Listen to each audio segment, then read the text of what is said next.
اما بعد اعوذ باللہ من الشیطان الرجیم بسم اللہ الرحمن الرحیم وعباد الرحمن الذین یمشون علی الارض ہونا واذا خاطبهم الجاہلون قالوا سلاما والذین یبیتون لربهم سجدا وقیاما صدق اللہ العظیم وصدق رسولہ النبی الکریم الامین ونحن علی ذلک لمن الشاہدین والشاکرین والحمد للہ رب العالمین ان اللہ وملائکتہ یصلون علی النبی یا ایہا الذین آمنوا صلوا علیہ وسلموا تسلیما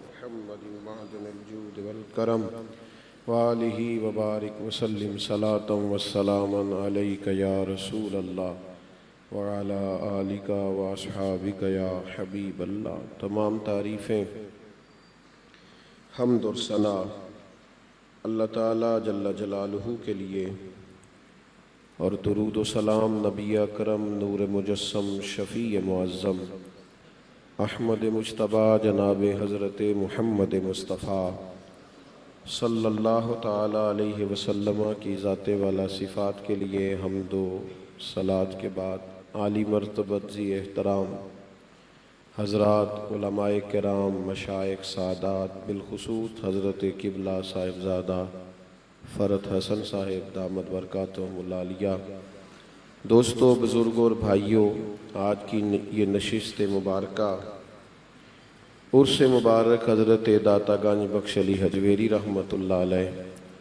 اور عرس مبارک اعلیٰ حضرت امام اہل سنت رحمۃ اللہ علیہ ہر دو شخصیات سے نسبت رکھتی ہے۔ اللہ تبارک و تعالی بزرگان دین کے فیوز و برکات سے ہم سب کو بہرہ ور فرمائے۔ اللہ تبارک و تعالی نے قرآن مجید میں مختلف مقامات پر اپنے نیک بندوں کی صفات اور علامات کو بیان فرمایا ہے۔ ان کی زندگی کیا ہوتی ہے، سیرت کیا ہوتی ہے، وقت کس طرح گزارتے ہیں، اپنے شب و روز کو اللہ کے بندے کس طرح مرتب کرتے ہیں، خود رب کریم نے اس کا بیان فرمایا ہے۔ ارشاد فرمایا وعباد الرحمن الذین یمشون علی الارض ہونا، فرمایا جو رحمان کے بندے ہوتے ہیں وہ زمین پر آہستگی کے ساتھ چلتے ہیں،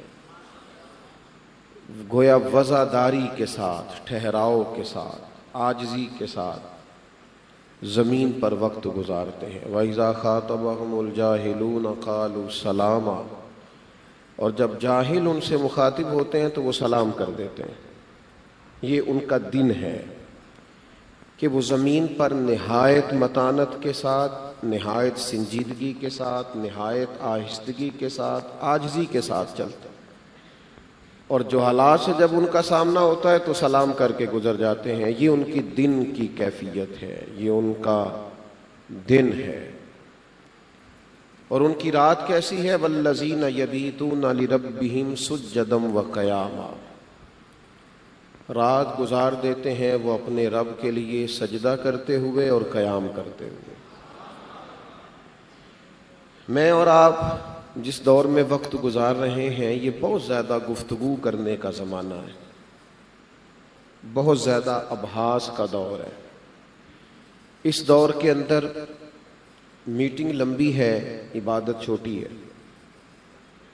اس زمانے میں مجالس اور محافل اور آپس میں مل بیٹھنے کا دورانیہ زیادہ ہے، لیکن تسبیحات پڑھنے کا، وظائف پڑھنے کا، اللہ کو یاد کرنے کا وقت الا ماشاءاللہ لوگوں کے پاس کم ہے۔ اس دور کے اندر بعض چیزیں ایسی محسوس ہوتی ہیں جو گھٹن کا باعث ہوتی ہیں، تکلیف کا باعث ہوتی ہیں، اور ایک ڈھیر سارا طبقہ ایسا ہے جو سنجیدگی سے دور ہے۔ فکری شائستگی اور گفتگو اور لب و لہجے کا حسن اور مزاج کا ٹھہراؤ یہ بڑا کم پایا جاتا ہے۔ جذباتیت اور جلدی کسی چیز کا اثر لینا، عمل پر رد عمل جلدی ظاہر کرنا، اور نہایت آسان معاملے کو بھی الجھا دینا، اور بڑے صاف ستھرے پاکیزہ لوگوں کے بارے میں بھی بدگمانیوں کا شکار ہونا، یہ ہمارا شیوا الا ماشاءاللہ ہوتا جا رہا ہے۔ اللہ کے بندے کی شان یہ ہوتی ہے کہ وہ نہایت عاجزی سے زمین پر وقت گزارتے ہیں اور نہایت آہستگی کے ساتھ چلتے ہیں۔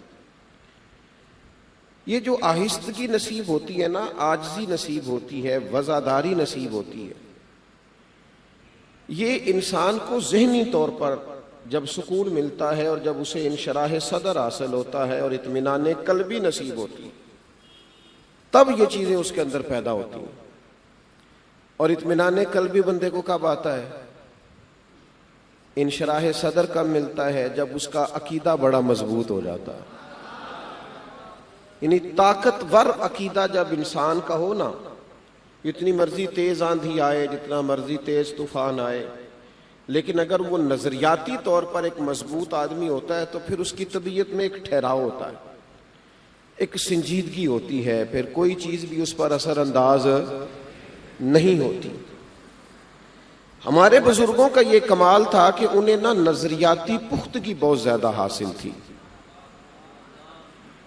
وہ ہمارے ہاں تو لوگ بڑی جلدی قائل ہو جاتے ہیں نا، ہر آدمی کا اثر قبول کرتے ہیں، ہر ایک کا روب طاری ہوتا ہے، ہر شخص کے بارے میں لوگ بڑی جلدی پریشان ہو جاتے ہیں۔ اور آج کل تو آپ کو پتہ ہے دینی محفلوں میں بھی ہمارا ماحول یہی ہے کہ ذرا فٹافٹ فوٹو بن جائے نا کسی طریقے سے، اور کوئی ایسا سلسلہ قائم ہو جائے کہ پتہ چل جائے کہ میں بھی ہوتا ہوں، میرا بھی نام ہے، میرا بھی سٹیٹس ہے۔ اس سے بھی محسوس ہوتا ہے کہ تھوڑی سی نا غیر سنجیدگی بڑھ گئی ہے۔ اللہ تعالیٰ آپ کو مہنگے مہنگے موبائل دے، لیکن کبھی کبھی نیچے بھی کرنے چاہیے۔ جب آپ اوپر کرتے ہیں تو پچھلوں کو تکلیف ہوتی ہے میرے بھائی، اللہ تعالیٰ آپ کو سلامتی عطا فرمائے۔ ویسے اور بھی غم ہے زمانے میں محبت کے سوا، نہیں رہا موبائل کا غم تو نہیں نہ رہ گیا۔ آپ میری بات پر غور فرمائیں، میں کیا عرض کر رہا ہوں۔ جب آپ نظریاتی طور پر پختہ ہوتے ہیں پھر آپ پر کسی چیز کا روب نہیں ہوتا، چونکہ آپ کو اطمینان قلبی ہوتا ہے۔ آج مسئلہ یہ ہے کہ نظریات چونکہ پکے نہیں ہوتے، کوئی شخص بھی آ جائے، وہ تھوڑا سا عہدہ رکھتا ہو تب بھی، تھوڑے سے پیسے رکھتا ہو تب بھی، تھوڑا سا ذرا شہرت زیادہ ہو تب بھی، کوئی بھی ایسی چیز ہو، فٹافٹ ہم شکار ہو جاتے ہیں اس بات کا کہ وہ پتہ نہیں اب کیا ہوگا۔ ہمارے بزرگوں کا کمال یہ تھا کہ کسی چیز کا ان پر اثر نہیں ہوتا تھا، کوئی چیز انہیں اپنی طرف قائل نہیں کرتی تھی، اس قدر زیادہ وزادار تھے۔ کیوں؟ کہ نظریاتی پختگی حاصل تھی۔ دیکھیے داتا گنج بخش علی اجمیری کو، ہندوؤں اور سکھوں کے بیچ ایک شخص وقت گزارے اور وہ مقامی نہ ہو، پردیسی ہو، کہیں اور سے آ کے کسی اور جگہ ٹھکانہ کرے، لیکن آپ ان کی مسجد کو دیکھیں، ان کی کتب کو دیکھیں، ان کے کام کو دیکھیں، ان کی منصوبہ بندی کو دیکھیں، یعنی ایسا نہیں محسوس ہوگا کہ وہ ہر وقت گھبرائے ہوئے تھے تو ان سے لکھا نہیں جاتا تھا، ہر وقت پریشان تھے تو ان سے کچھ کہا نہیں جاتا تھا، ہر وقت ان پر کسی چیز کا روب طاری تھا تو وہ کوئی کام نہیں کر سکے۔ جس طرح آج ہمارے بکھرے ہوئے خیالات ہوتے ہیں، الجھی سی باتیں ہوتی ہیں، محسوس ہوتا ہے کہ کچھ غیر مطمئن سے ہیں، کہیں ٹھہر جائیں تو پھر کوئی کام بھی کریں۔ داتا صاحب رحمت اللہ تعالی علیہ جس ماحول میں موجود ہیں، اس ماحول کے اندر چاروں جانب کفر ہے، مقابلہ ہے، لڑائی ہے، جد و جہد ہے، لیکن وہ اس اطمینان سے کام کرتے رہے، اس اطمینان سے کام کر۔ اور یہ آپ کو اس بات کی بھی حیرت ہوگی، یہ جو صوفیاء کے بہت بڑے بڑے عرس ہونے لگے ہیں، یہ اب ہونے لگے ہیں ان کے وصال۔ آپ کی توجہ ہے میری بات پر؟ یہ اب ہونے لگے ہیں عرس، اور اب پکنے لگی ہیں بڑی بڑی منوں کے حساب سے۔ دیکھیں ان کے وصال کے بعد سے کام شروع ہوا ہے۔ ان کی زندگی تو ساری مقابلوں میں گزری ہے، جد و جہد میں گزری ہے۔ وہ تو اس دور میں تو آپ دیکھیں نا، خواجہ اجمیر علیہ رحمہ کی آپ سوانح مبارکہ کو پڑھیں، کیا کیفیت تھی. وہ یہاں خیمہ لگاتے تھے تو کہا جاتا تھا اٹھا لو. انہیں پریشانی کوئی نہیں تھی، مطمئن تھے بڑے. انہوں نے یہاں سے اٹھا کے خیمہ وہاں لگا لیا، اس لیے کہ صوفیاء سمجھتے تھے ہم خوشبو ہیں، ہم جہاں بھی بیٹھ جائیں گے خوشبو آئے گی. خوشبو کو مہکنے سے کوئی روک سکتا؟ انہیں اطمینان حاصل تھا کہ ہم جہاں بھی ہوں گے ہمیں اللہ کا فضل ہے، یہ خوشبو پھیلے گی. داتا صاحب رحمت اللہ تعالی علیہ اطمینان قلبی سے، انشراح صدر سے مطمئن ہو کر اپنا کام کیا، اور وہ کام کرتے گئے. کوئی کسی قسم کی انہیں پریشانی نہیں ہوئی. اللہ تعالیٰ نے پھر انہیں اعزاز یہ عطا فرمایا کہ آج داتا صاحب کے ارد گرد پورے وطن عزیز کے اندر مساجد بھی ہیں، خانقاہیں بھی ہیں، مدارس بھی ہیں، اور رسول اللہ کے دین کا پیغام بھی دیا جاتا ہے. اعلیٰ حضرت فاضل بریلوی رحمۃ اللہ تعالیٰ علیہ کی آپ مبارک زندگی کو دیکھیں تو اعلیٰ حضرت رحمۃ اللہ تعالیٰ علیہ بد مذہب کے بارے میں بھی لکھتے ہیں. اور کوئی پوچھتا ہے کہ ہندوؤں کے میلے میں جانا کیسا ہے؟ ایک جگہ کثرت ہو کسی کی اور ان لوگوں کا پورا زور ہو، ملک ان کے نام پر کہلاتا ہو. آج بھی ہندوستان ہی کہا جاتا ہے نا، لیکن وہاں بیٹھ کر یہ سوال پوچھا جائے کہ ان کے میلے میں جانا کیسا ہے. یہاں نا لوگ سہمی سی باتیں کرتے ہیں. میں بہت سارے لوگوں کو دیکھتا ہوں، سیانے ہوتے ہیں، اللہ کا فضل ہوتا ہے، کوئی ایسی بات نہیں، کوئی کچھ بھی نہیں کہے گا. ہمارا ملک تو ویسے ہی جمہوری ہے، سب کو بات کرنے کی آزادی ہے. یہاں تو وہ لوگ بھی بات کرتے ہیں، منزل انہیں ملی ہے جو شریک سفر نہ تھے. لیکن کچھ لوگ جن کو بات کرنی چاہیے کہہ دینا چاہیے اور وزاداری کے ساتھ کہنا چاہیے، وہ کمزور باتیں کرتے ہیں، تھکی باتیں کرتے ہیں. اور جب آپ کچی بات کرتے ہیں تو جو آپ کے قریب بیٹھے ہوتے ہیں وہ آپ سے زیادہ کمزور ہو جاتے ہیں. فکری طور پر کہا ہندوؤں کے میلے میں چلے جائیں تو فرمایا خبردار، کفر کے میلے میں جا کے ان کی تعداد بڑھانا کیسے جائز ہو سکتا ہے؟ سوال ہی پیدا نہیں ہوتا، تم نہیں جاؤ. یہ کیا ہے؟ میری بات کو آپ سمجھیں. وہ کہہ سکتے تھے کہ بھئی یہ سوال جو ہے اس کو یوں تحریراً تو نہ پوچھو، ذرا حکمت عملی سے چلتے ہیں، ذرا دیکھ کے چلتے ہیں. لیکن آئین جواں مرداں حق گوئی و بے باکی، اللہ کے شیروں کو آتی نہیں روباہی. میرے بھائی، جب آپ کو انشراح صدر حاصل ہوتا ہے پھر آپ وزادار ہو جاتے ہیں، پھر آپ باوقار. اور ایک اور بات بھی ذہن میں رکھنا، یہ بھی ضروری نہیں ہوتا کہ فوری طور پر سارے لوگ آپ کی رائے سے اتفاق کریں. آپ کی رائے مضبوط ہونی چاہیے، رائے طاقتور ہونی چاہیے، آپ کی رائے کے پیچھے دلائل ہونے چاہیے کتاب و سنت کے. یہ ضروری نہیں ہے کہ فوراً لوگ آپ کی رائے سے اتفاق کریں. ایک ٹائم لگتا ہے، بعض اوقات ایک عمر لگتی ہے. امام علی مقام رضی اللہ تعالیٰ عنہ نے کربلا میں اپنے رفقا کے ساتھ شہادت دے دی، قربانی پیش کر دی. اگلی صبح انقلاب نہیں آ گیا تھا، تیسرے دن یزید تخت سے اتر نہیں گیا تھا، 4 سال وہ حکومت میں بیٹھا رہا. یہ جو ہمارا خیال ہوتا ہے نا کہ میں نے بات کر دیا تو پھیلی کیوں نہیں، میں نے کہا بھی ٹھیک ہے تو مانا کیوں نہیں گیا، یہ میں نے جو کہہ دیا ہے تو کل اس پر عمل ہونا چاہیے، یہ بھی نظریاتی کمزوری ہے. آپ کہہ دیں، کہہ دینا آپ کا کام ہے، پہنچاتا تو رب کریم ہے. وہ جب چاہے گا، جس انداز میں چاہے گا، اس بات کا ابلاغ ہو جائے گا. آپ سچ کہہ دیں، آپ بات کر دیں. کوئی ضروری نہیں ہے کہ بہت زیادہ ذرائع ہوں، بہت زیادہ آپ کی بڑی جماعت ہی ہو، بہت بڑا آپ کے پاس نیٹ ورک ہو، آپ سچ کہیں.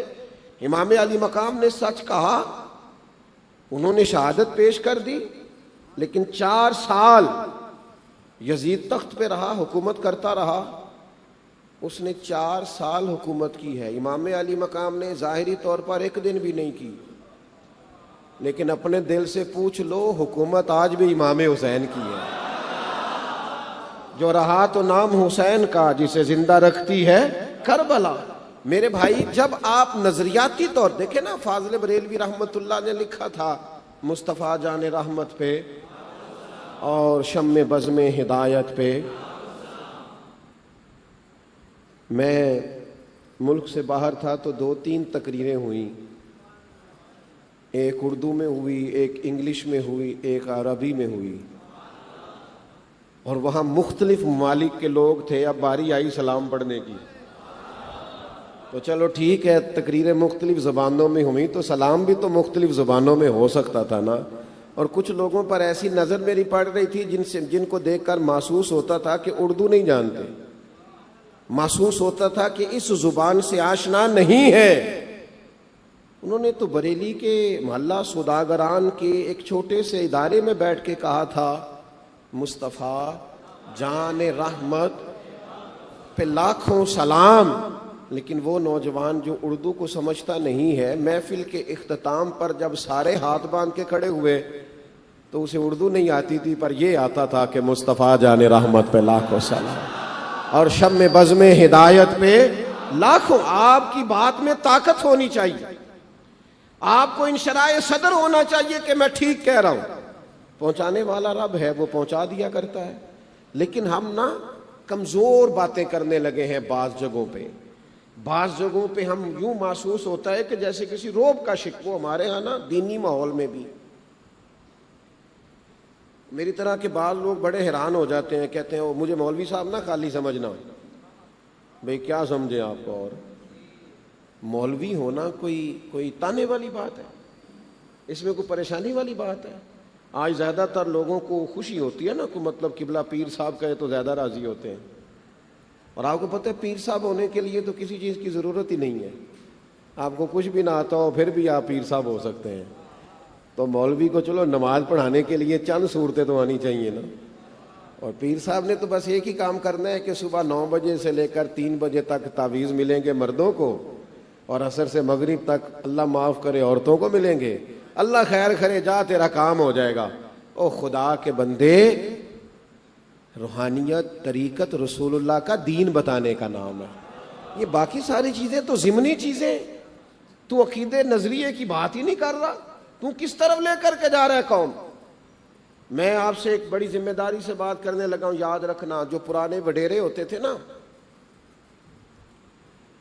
وہ اپنے گاؤں میں دیہاتوں میں اسکول نہیں کھلنے دیتے تھے، کیونکہ ان کو پتہ ہوتا تھا کہ اگر یہ غریبوں کے بچے پڑھ گئے تو ہماری بھینسوں کو چارہ کون ڈالے گا۔ اسی طرح جو جاہل پیر ہوتا ہے وہ بھی اپنی خانقاہ پہ ادارہ نہیں بننے دیتا، اسے پتہ ہوتا ہے اگر یہ پڑھ گئے تو مجھے پیر کوئی نہیں مانیں گے، لہذا وہ سب سے پہلے اداروں کی اور علم کی مخالفت کرے گا اور کہے گا تمہیں مولویوں کو کیا پتہ، مولوی کے پاس کیا ہوتا ہے۔ وہ اس بات کی مخالفت کرتا ہے تو اس بیچارے کی پیری مریدی تھوڑی چلتی ہے۔ اگر یہ کام نہ کرے، جہالت کو سپورٹ نہ کرے، تو کبھی اس جاہل کو لوگ ماننے کو تیار۔ یاد رکھنا، اس سے ڈرا نہ کریں۔ آپ مجھے مولوی صاحب نہ کہنا، بھئی کیا ہو جاتا ہے اس سے؟ آپ سیم کی بات کرتے ہیں، آپ ڈٹ کے کہیں۔ اعلیٰ حضرت فاضل بریلوی رحمۃ اللہ علیہ کی آپ پرانی کتابیں دیکھ کے اس پہ لکھا ہے حضرت مولانا مولوی، یہ آپ پڑھ کے دیکھیں، آپ کس تکلف کا شکار ہیں؟ مجھے مولوی نہ، او ہمیں کہہ لینا بھائی کوئی فرق نہیں پڑتا۔ اس لیے کمزوری نہیں دکھائیں، اپنے مزاجوں میں وزاداری، حسن پیدا۔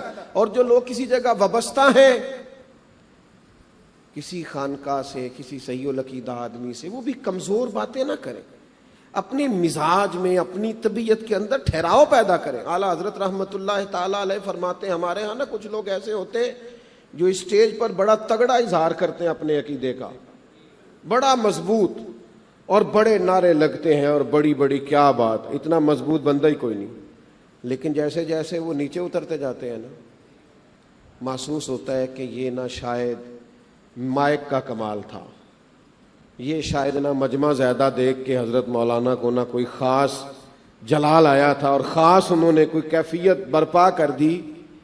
آپ کا عقیدہ، آپ کا کال نہیں ہونا چاہیے، آپ کا حال ہونا چاہیے۔ آپ پر طاری ہو آپ کا عقیدہ، آپ جو کہہ رہے ہیں اس پر آپ کو پوری طرح رسوخ حاصل ہو۔ یہ فاضل بریلوی کا پیغام ہے، اعلیٰ حضرت علیل ہے۔ تو کہا کسی نے آ کے، طبیب نے، کہ جناب آپ کو کسی طبیب کو دکھانا ہے، کچھ چیزیں ہیں جو ذرا وہ دیکھ لے گا، تو اعلیٰ حضرت رحمۃ اللہ تعالیٰ علیہ فرماتے ہیں وہ طبیب کو لائے تو جیسے میری نظر پڑی رافضی تھا، چہرے سے محسوس ہو رہا تھا، لیکن فرماتے ہیں قریب میں کئی دنوں سے علیل تھا، طبیعت میں تکلیف تھی، لیکن جیسے ہی اس نے مجھے چھوا نا، فرماتے ہیں مجھے بیماری کی اتنی درد نہیں تھی جتنی اس کے چھونے کی مجھے تکلیف ہوئی۔ اس لیے کہ وہ جو عقائد کی پختگی ہے، نظریات میں طاقت ہے، وہ جو عقیدے کی مضبوطی ہے، وہ نرا کال نہیں ہے، وہ نری تحریر نہیں ہے، کہتا ہوں وہی بات سمجھتا ہوں جسے حق، یہ ان کی نظریاتی پختگی ہے۔ آپ اپنے اوپر جب تک اس چیز کو طاری نہیں کرتے کمزور رہ جاتے ہیں، طاقت پیدا نہیں ہوتی۔ اس لیے سب سے پہلے، اور پھر یہ چیز کرتی کیا ہے، جب آپ نظریاتی طور پر پختہ ہوتے ہیں تو آپ میں وزاداری، کوئی بندہ بات کر رہا ہوتا ہے نا، وہ اپنے خیال میں آپ کو بڑا الجھانے کی بات کر رہا ہوتا ہے، اور وہ اپنے حساب سے بڑی تگڑی بات کر رہا ہوتا ہے، بندہ ہو نا پکا نظریاتی طور پر، تو ایسی باتیں سن کے اسے ہنسی آتی ہے، اس لیے کہ اللہ تعالیٰ نے اسے انشراح صدر، وہ پریشان نہیں ہوتا، وہ کہتا ہے یار دیکھو کیا کمزور بات کر رہا ہے۔ جب آپ طاقتور ہوتے ہیں تو آپ وزادار ہو جاتے ہیں، اور پھر زیادہ آپ پریشان بھی نہیں ہوتے۔ دیکھو یہ چیز پھر بندے کے اندر یقین کامل پیدا کرتی ہے، اس کے اندر طاقت آتی ہے۔ آپ کو پتہ ہے امت مسلمہ کا سب سے بڑا مسئلہ کیا ہے؟ یقین کی کمزوری۔ اقبال کہتے ہیں سن اے تہذیب حاضر کے گرفتار، غلامی سے بدتر ہے تیری بے یقینی۔ امام غزالی روایت لائے ہیں، حضور علیہ السلام نے فرمایا یقین اس طرح سیکھا کرو جس طرح قرآن سیکھتے ہو۔ یقین کی دولت، آپ کو کامل یقین ہو اللہ رسول کے وعدوں پر، اگر یہ نہیں ہوگا پھر آپ کی لوگوں کی جیبوں پر نظریں ہوں گی، پھر آپ کا ہر وقت خیال ہوگا کہ پیسہ کیسے بن سکتا ہے، پھر لوگ اللہ معاف کرے جائز ناجائز کی پرواہ نہیں کریں گے۔ لیکن اگر یقین کامل ہونا تو میرے بھائی سادہ روٹی کھا کے بھی اللہ تعالیٰ وہ سکون عطا فرماتا ہے۔ انسان کی کوئی مووی نہیں بن رہی، اس کی کوئی فوٹو نہیں آ رہی، اسے کوئی نہیں جانتا، وہ بالکل پیچھے کونے میں بیٹھا ہے، لیکن یقین کی دولت ہوتی ہے نا تو اسے محسوس ہوتا ہے یار میں جہاں بھی بیٹھا ہوں خدا کی رحمت کے سائے میں بیٹھا ہوں۔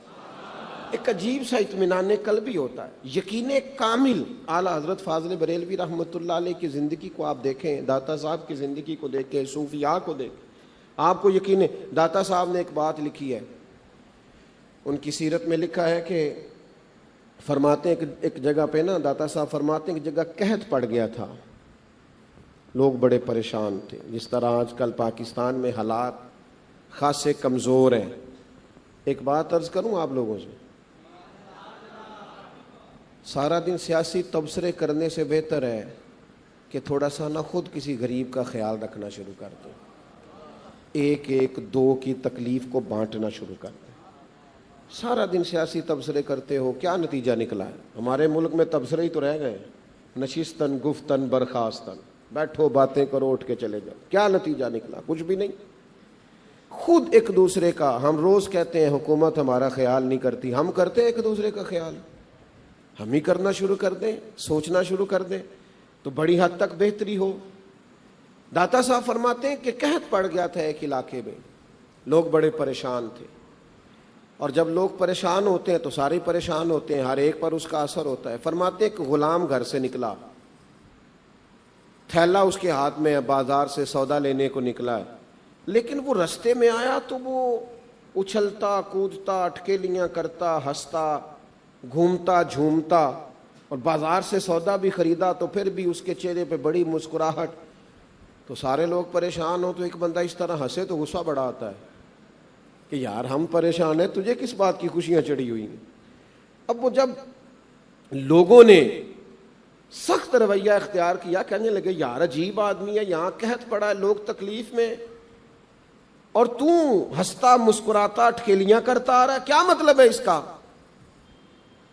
تو کہتے اس نے بڑے اطمینان سے جواب دیا، کہنے لگا جس آقا کا میں غلام ہوں نا، اس نے نا وقت پر گندم ساری سنبھال لی تھی، اس نے منصوبہ بندی اگلے سال کی کر لی تھی، میرے چونکہ آقا کے خزانے بھرے ہوئے ہیں، لہذا میں ڈپریشن کا، ٹینشن کا، انزائٹی کا شکار نہیں ہوتا. مجھے رات کو بے سکون ہو کر نیند میری جاتی نہیں، میں اطمینان میں رہتا ہوں، چونکہ میرے آقا کے خزانے، بولیے میرے آقا کے خزانے بھرے ہوئے، میرے آقا کے خزانے.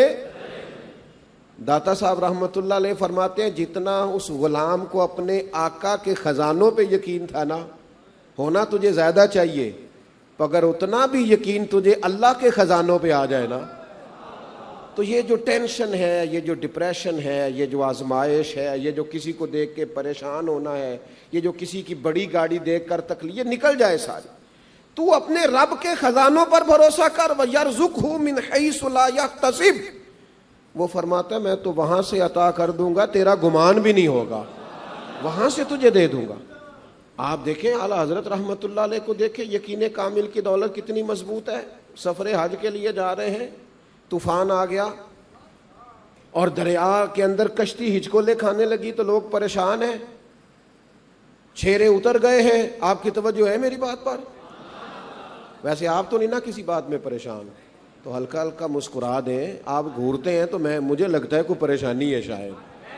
آپ تھوڑا مسکرائیں، دیکھیں کیسی.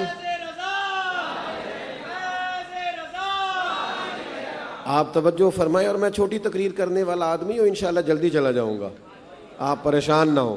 غور فرمائیں میری بات پر کیا عرض کر رہا ہوں. اب وہ پریشانی، ٹینشن، انزائٹی، یہی لفظ ہے نا 3-4 آج کل. بڑی پریشانی، اللہ جانے کس بات کی پریشانی. اور کچھ لوگوں نے کہہ کے اپنے آپ کو پریشان کر لیا، اور جب وہ پریشانی بتا رہے ہوتے ہیں تو پھر دائیں بائیں والوں کو بھی پریشان ہی کر رہے ہوتے ہیں. وہ کئی دفعہ نا ہمارے ملک میں اچھی خبریں دینے کا ویسے بھی رواج نہیں ہے.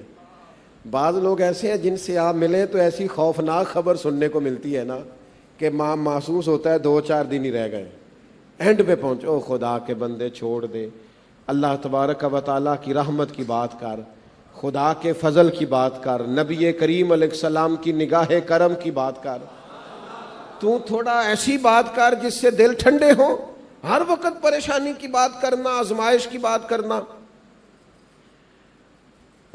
پریشانی ہے، طوفان آ گیا ہے، الجھ رہے ہیں لوگ، سب پریشان ہیں. تو فاضل بریلوی کے ہاتھ میں تسبیح ہے تو وہ درود پاک پڑھ رہے ہیں، بڑے اطمینان سے بیٹھے، بڑے اطمینان سے. انہیں جانا انہیں مانا نہ رکھا غیر سے، بڑے اطمینان سے تشریف فرمائیں. تو اب میں نے کہا نا جب سب آدمی پریشان ہوں تو ایک بندہ مطمئن ہو تو ان بیچاروں کو غصہ بھی آتا ہے. کہنے لگے کوئی دعا کیجئے. فرمایا اللہ فضل کرے گا. طوفان بڑا ہے، کہنے لگے کچھ بھی نہیں ہوگا، اللہ کرے یہ یقین نصیب ہو جائے، اللہ کرے یہ اطمینان نصیب ہو. پھر زندگی جینے کا بھی مزہ ہے اور مر جانے کا بھی مزہ ہے. اگر یہ نصیب ہو کہ کچھ بھی نہیں ہوگا، بے فکر رہنا. نے کہا جناب آپ کو کیسے پتا ہے؟ کس بات کا پتا ہے؟ دیکھیں حالات کیسے ہیں. فرمایا چھوڑو اللہ کرم فرمائے گا. لیکن کچھ لوگ فوری طور پر نہیں مانتے، بلکہ آج کل ہماری نئی نسل تو بغیر تجربے کے ماننے کو تیار ہی نہیں ہوتی. یہ تجربے سے مانتے. تھوڑی وقت گزرا اور حالات ٹھیک ہو گئے، طوفان جاتا رہا. اب وہ آہستہ آہستہ نا سب کی رائے جو تھی وہ سجدہ صاف کرنے لگی، قریب آنے لگے. کہ حضور آپ کو کیسے پتا تھا؟ کس بات کا اطمینان تھا؟ کس بات کا یقین تھا؟ تو وہی چہرے پر رعنائی، وہی حسن، وہی عالمانہ وقار، وہی عقیدے کی پختگی، وہی دبدبا، وہی تنتنا، اور وہی ٹھہراؤ، اور وہی لہجے کا حسن. فرمانے لگے مجھے اپنے آپ پر یقین نہیں تھا، میں وہ دعائیں پڑھ کے سواری پہ بیٹھا تھا جو مدینے والے محبوب نے عطا فرمائی. دنیا میں ساری چیزیں بدل سکتی ہیں پر میرے محبوب کا فرمان نہیں بدل سکتا. کیوں کہ وہ زبان جس کو سب کن کی کنجی کہے، اس کی نافذ حکومت پہ لاکھوں سلام. یہ اطمینان پیدا کریں، آپ وزادار ہو جائیں گے، آپ کے اندر اطمینان آئے گا، آپ کے اندر قرار آئے گا. مجھے نا کافی سال پہلے میں ایک سفر پہ تھا یہیں سندھ کے، تو ایک بزرگ مجھے ملے. تو وہ ان کی وضع قطع اس طرح کی تھی کہ میں سمجھا کو بہت بڑے عالم ہیں، ایک بڑا امامہ اور ایک خوبصورت لباس اور ہاتھ میں ان کے چھڑی. تو میری ان سے ملاقات ہوئی تو کچھ عجیب سا ٹھہراؤ ان کے لب و لہجے میں. کچھ لوگ اتنے حسین ہوتے ہیں جن سے مل کر زندگی سے پیار ہو جائے. وہ لوگ آپ نے شاید نہ دیکھے ہوں مگر ایسے بھی ہیں. تو کچھ عجیب سی نا کشش تھی ان میں. تو وہ محفل میں کھانے کی ٹیبل پر بیٹھے تھے, کھانے کے دسترخوان پر, تو لوگ باتیں کرتے رہے. تو وہ اپنے انداز میں کبھی کبھی کوئی جملہ کہہ دیتے. طبیعت ان کی طرف تھوڑی مائل ہو گئی اور تھے وہ ایک کونے میں. تو میں نے ان سے پوچھا کہ آپ کون ہیں اور آپ کا کیا نام ہے؟ تو کہنے لگے میں شیخ الحدیث محدث اعظم پاکستان مولانا سردار احمد صاحب کا مرید ہوں. ویسے ایک چھوٹا سا تاجر ہوں. کہنے لگے میں نے شیخ کی صحبت پائی ہے, کچھ وقت مجھے ملا ہے. ان کے پاس بیٹھنے سے اللہ تبارک و تعالیٰ نے عقیدے اور نظریے کی پختگی عطا فرما دی. اب وہ ہوا ادھر کی تیز ہو یا ادھر کی تیز ہو مجھ پر اثر نہیں کرتی. یہ مزاج جب تک طبیعت میں پیدا نہیں ہوتا انسان اتنی دیر تک اپنی زندگی کا حسن نہیں پاتا. اور پھر اگلی بات ہے وَإِذَا خَاطَبَهُمُ الْجَاهِلُونَ قَالُوا سَلَامًا. ہر آدمی سے بحث نہیں ہوتی, ہر آدمی سے الجھنا نہیں چاہیے, ہر آدمی اس معیار کا نہیں ہوتا کہ اس کے اپنے سامنے بٹھایا جائے اور اس سے گفتگو کی جائے. کچھ لوگ ایسے ہوتے ہیں جنہیں دور سے بھی سلام کرنی چاہیے. ہم پتہ کیا کرتے ہیں, ہم نے ہر جگہ ہی الجھنا ہے, ہر جگہ ہی الجھنا ہے. او خدا کے بندے, ہر آدمی کا وہ سٹیٹس نہیں ہے کہ اس سے بات کی جائے. کچھ لوگوں کو فقط سلام کرنے کا قرآن مجید فرماتا ہے, اور سوالات کریں, بات پوچھیں پر ضرورت کی. بلا ضرورت اور بلا وجہ جس چیز کی حاجت نہیں ہے اس کام میں الجھنے کی اجازت. آپ کو صحیح مسلم شریف میں حدیث ملے گی, جب بعض لوگوں نے سوالات کیے تھے اور بلا وجہ کیے تھے تو نبی کریم علیہ السلام ناراض ہو گئے. حالانکہ حضور کا تو اعلان ہے پوچھو جو پوچھنا چاہتے ہو. حضور ناراض ہو گئے اور منبر پر تشریف لائے, فرمایا پوچھو اب جو پوچھنا ہے. اس لیے کہ بے معنی بے مقصد باتیں کرنا اور اسی میں الجھے رہنا اس کا مطلب کوئی نہیں. آپ اصل کام سے رہ جائیں گے. آپ با مقصد بات کریں. علماء جو رسوخ رکھتے ہیں وہ کبھی کریں گے مناظرہ, وہ بات کریں گے, ان کا حق ہے, ان کی ذمہ داری ہے. لیکن ہم جو عوام ہیں اگر ہم ہر وقت الجھے رہیں گے اور غیر سے کیا کرنا ہے, بعض لوگ تو آپس میں الجھے رہتے ہیں اور بڑا زبردست بحث کرتے ہیں. کوئی بھی بات چھیڑ لیں تو بس آپ نے چھیڑ لی تو پھر معاملہ چھڑ گیا. کسی عنوان پر بھی ان کے پاس دسیوں دلائل ہوتے ہیں. یہ ٹھیک نہیں ہوتا. اس سے صرف بحث کا دروازہ کھلتا ہے, نتیجہ برآمد نہیں ہوتا. بہت زیادہ سوالات کیے تو اللہ کے محبوب علیہ السلام نے فرمایا اچھا پوچھو پھر کیا پوچھنا ہے. ایک شخص نے اپنے نسب کے بارے میں پوچھا تو پھر حضور نے بتا دیا. ایک نے اپنا انجام پوچھا تو پھر نبی کریم نے بتا دیا. کہو تو راز حیات کہہ دوں, پھر حقیقت کائنات کہہ دوں, پھر وہ بات کہہ دوں جو پتھروں کے دلوں کو بھی پاش پاش کر دے. جب کریم بتانے لگے تو حضرت عمر اٹھے اور حضور کے قریب گئے اور دست برسہ عرض کرنے لگے حضور معاف کر دیں, ہم بڑے راضی ہیں کہ اللہ ہمارا رب ہے, ہم بڑے راضی ہیں کہ اسلام ہمارا دین ہے. حضور ہم بڑے راضی ہیں کہ اللہ نے آپ کو ہمارا نبی اور رسول بنایا. حضور ہم راضی ہیں. بلا وجہ کی الجھن. ایک مثال لکھی ہے بزرگوں نے, وہ کہتے ہیں گدھے اور گھوڑے کی بحث ہو گئی تھی. گھوڑا کہتا تھا کہ آسمان کا رنگ نیلا ہے تو گدھا کہتا تھا نہیں کالا ہے. کئی گھنٹے بحث ہوتی رہی. بالآخر فیصلہ شیر کی عدالت میں چلا گیا. گھوڑے نے جا کے کہا بادشاہ سلامت یہ بتائیے گا آسمان کا رنگ کیا ہے؟ اس نے کہا نیلا. تو کہا یہ میں بھی بڑی دیر سے کہہ رہا ہوں لیکن یہ گدھا مانتا ہی نہیں. تو شیر کہنے لگا کتنی دیر ہو گئی بحث کرتے؟ کا کئی گھنٹے ہو گئے. تو شیر کہنے لگا گھوڑے کی بات بھی ٹھیک ہے اور اسے عمر قید کی سزا بھی ہے. کہنے لگا عجیب آپ کا انصاف ہے, بات بھی میری ٹھیک ہے اور سزا بھی مجھے ہے. کہنے لگا سزا اس بات کی نہیں کہ تیری بات ٹھیک ہے یا غلط ہے, سزا اس بات کی ہے کہ تو نے گدھے سے ہی بحث شروع کر دی ہے. تو بڑا ہی بیوقوف آدمی ہے, اتنا تیرے پاس ٹائم کہاں سے آیا؟ تجھے کیا اور کوئی ذمہ داری تیرے پاس نہیں ہے؟ تو گدھے سے بحث شروع کر دی. عجیب انسان ہے تو. اور میرے بھائی چھوڑ دیں بار چیزوں، اتنا الجھاؤ، بحث در بحث سارا دن وقت نکالتے ہو، خدا را کچھ چیزوں کو عملی صورت میں لائیں اور عملی صورت میں کچھ کام کرنے کی کوشش کریں۔ اور تیسری بات اللہ کے بندوں کے بارے میں جو قرآن حکیم نے ارشاد فرمایا والذین یبیتون لربہم سجدا وقیاما، ان لوگوں کی راتیں گزرتی ہیں اپنے رب کی بارگاہ میں سجدہ کرتے ہوئے اور قیام کرتے ہوئے۔ ہماری بھی رات گزر جاتی ہے، ساری گزرتی جاگتی ہی ہے، پر موبائل پہ بیٹھے ہوتے ہیں۔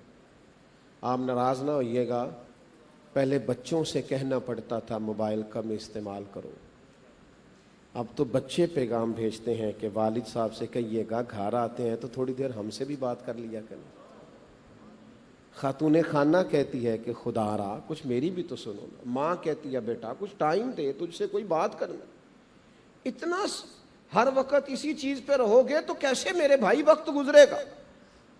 راتیں اللہ کے بندے کی سجدوں اور قیام میں۔ آپ کو پتہ ہے ہمارے بزرگوں کی اصل طاقت کیا تھی؟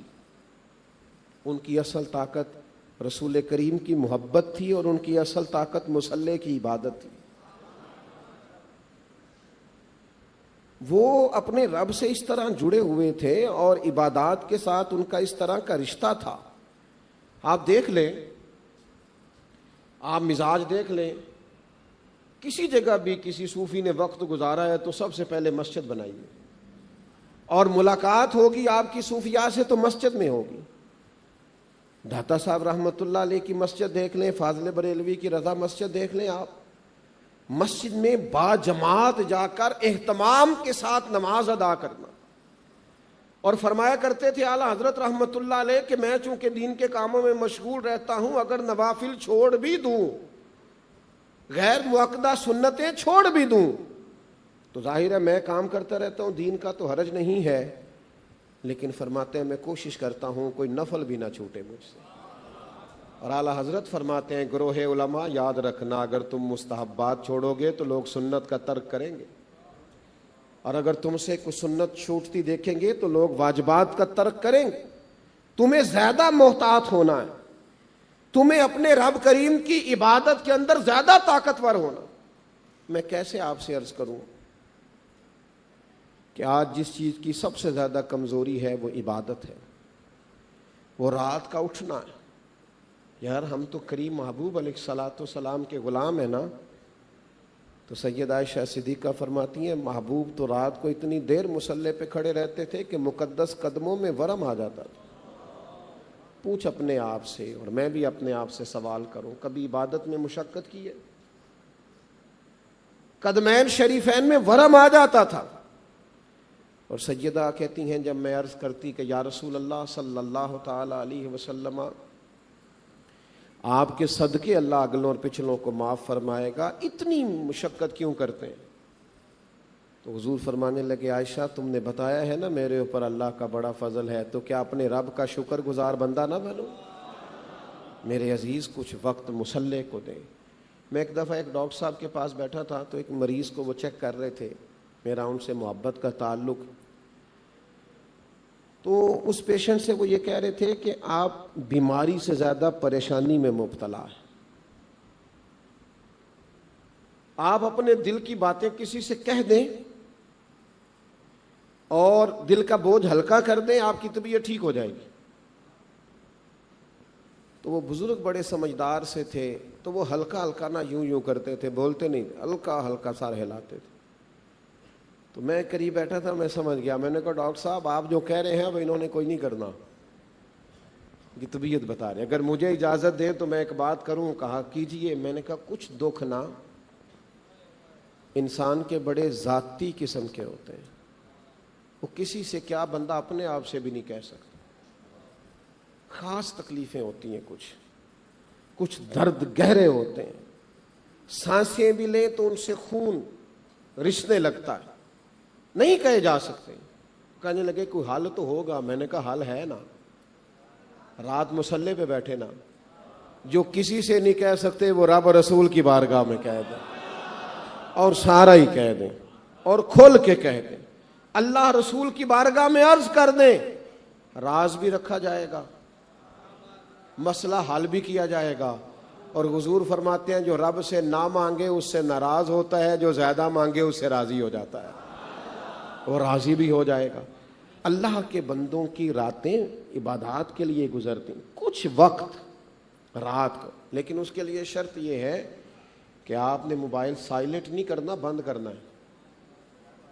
یہ جب سائلنٹ بھی ہوتا ہے پھر بھی ہلتا تو رہتا ہے نا، تو توجہ تو تقسیم کراتا ہے، پھر بھی بند کر کے نا۔ اس سے مجھے بتائیے، یہ 10-15 سال پہلے جب نہیں ہوتے تھے تو دنیا کے کام چلتے تھے کہ نہیں چلتے تھے؟ سارا کچھ ہوتا تھا۔ اتنی زیادہ نفسیات پر چیزوں کو سوار نہ کریں۔ بعض چیزوں نے ہماری روحانیت پر اثر ڈالا ہے، ہماری عبادات کا مسئلہ اس میں نقصان ہے۔ ہمارے بزرگ تھے گجرانوالہ میں، مولانا ابو داؤد محمد صادق صاحب، تو فیصل آباد مرید تھے حضرت محدث اعظم سے، تو چھوٹی عید کے دوسرے دن، عید الفطر کے دوسرے دن وہ پیر خانے جاتے تھے، تو گاڑی نہیں رکھتے تھے، بس سے سفر کرتے تھے۔ تو گجرانوالہ کے بعد شیخو پورہ آتا ہے، تو وہ ظہر کی نماز پڑھ کے سوار ہوتے تو ٹکٹ شیخو پورہ کا لیتے، اور وہاں سے پھر ایک شاہ کوٹ کا سٹاپ آتا ہے، وہاں کا ٹکٹ بناتے، پھر فیصل آباد آتے۔ تو لوگوں نے کہا حضور کیا مطلب؟ فرمانے لگے یار بعض بس والے گاڑی روکتے نہیں ہیں، تو میں اس لیے شیخو پورہ کا ٹکٹ لیتا ہوں کہ عصر کی نماز تو وقت پہ پڑھ لوں گا نا، اور پھر وہاں سے شاہ کوٹ کا ٹکٹ اس لیے لیتا ہوں کہ مغرب کی نماز تو وقت پر ادا کی جا سکے گی۔ اس لیے کہ جو تعلق نماز سے ہے، عبادت سے ہے۔ میں ایک بزرگ کے پاس ایک دفعہ حاضر تھا، تو وہ پوچھنے لگے کہ گاڑی ہے؟ میں نے کہا نہیں ہے، آپ دعا فرمائیں۔ کہنے لگے آپ کو پتہ ہے اپنی گاڑی کا فائدہ کیا ہوتا ہے؟ میں نے کہا بتا دیں۔ کہنے لگے نماز وقت پہ ادا کی جا سکتی ہے، آپ جتنے مرضی لمبے سفر پہ ہوں، آپ کو نماز کا مسئلہ، آپ یہ دیکھیں ہمارے بزرگ سہولیات کو کس چیز کے ساتھ وابستہ کرتے ہیں۔ اپنی عبادات میں کمزوری نہ پیدا کرو۔ میں آپ سے عرض کروں، آپ جس پیر کے مرید ہوتے ہیں اس کے نمائندے بھی ہوتے ہیں، آپ جس جماعت سے تعلق رکھتے ہیں اس کے نمائندے بھی ہوتے ہیں، جس خانقاہ سے وابستہ ہوتے ہیں اس کے نمائندے بھی ہوتے ہیں۔ کوئی کچھ تعریفیں آپ کو کرنی نہیں پڑتی، آپ اپنا عمل درست کر لیں تو لوگ خود پوچھ لیتے ہیں آپ کہاں آتے جاتے ہیں، کہاں بیٹھتے ہیں، کہاں آپ کی نسبت ہے، خود بخود لوگ بات کرنا شروع کر دیتے ہیں۔ تو ان 3 باتوں پر توجہ کریں۔ ایک تو اپنے مزاجوں میں وزاداری پیدا کریں، اس کے لیے 2 چیزوں کی ضرورت ہے، عقیدے کی پختگی اور یقین کامل کی دولت، اور تیسرا فضول ابحاث سے اور لغویات سے اپنے آپ کو بچائیں۔ اور تیسری بات یہ کہ عبادات طرف، دعاؤں کی طرف، اللہ کی یاد کی طرف اپنی طبیعت کو آپ مائل کریں۔ اللہ کی بارگاہ میں دعا کرتا ہوں اہتمام کرنے والوں کی کوشش کو قبول فرمائے، اور اتنی بڑی تعداد میں آپ لوگ تشریف لائے ہیں، اللہ ایک ایک پر اپنی رحمت فرمائے۔ وما علینا الا البلاغ المبین۔